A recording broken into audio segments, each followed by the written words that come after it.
Okay, so the boiling point of a solution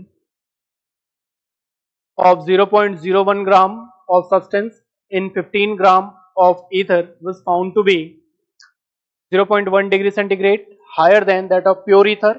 The molecular weight of the substance will be. तो इस question में हम boiling point का concept use करने वाले हैं, जिसको हम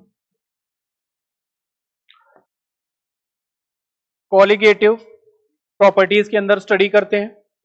और हमें पता है कि बॉइलिंग पॉइंट का जो एलिवेशन होता है that is delta T B is equal to K B into M. अब क्वेश्चन आता है कि सर इसमें आपने वेंट ऑफ फैक्टर आई क्यों नहीं लिया? तो आपको पता होना चाहिए ईथर जो होता है वो एक नॉन पोलर सॉल्वेंट की तरह बिहेव करेगा, और नॉन पोलर सॉल्वेंट के लिए हम वेंट ऑफ फैक्टर अगर लें तो डेफिनेटली वो 1 होगा, क्योंकि नॉन पोलर सॉल्वेंट में डिसॉल्व होने वाले सॉल्यूट भी क्या होते हैं? Non polar.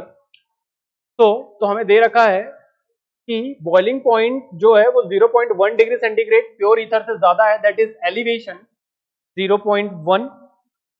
केबी की वैल्यू हमें दे रखी है 2.16, और हमें मोलैलिटी निकालने के लिए इंफॉर्मेशन दे रखी है 0.01 weight of solute, molar weight of solute हमें निकालना है। और इसे हमने डिसॉल्व किया गया है 15 ग्राम ईथर में, और इसको हमें केजी में कन्वर्ट करने के लिए 1000 से मल्टीप्लाई भी करना होगा। तो अगर हम इसे सॉल्व करें तो यहाँ से हम मोलर वेट निकाल सकते हैं। ध्यान से देखिए 0.8 से हम इसे 21.6 लिख सकते हैं, और अगर इसे हम सॉल्व करें तो ये वैल्यू जो हमें मिल जाती है दैट इज 10 डिवाइडेड बाई 15। 5 से ये 2 टाइम्स कैंसिल आउट होगा, और 5 से ये 3 टाइम्स कैंसिल आउट होगा, और 3 से ये अप्रोक्सीमेटली 7 टाइम्स कैंसिल आउट होगा।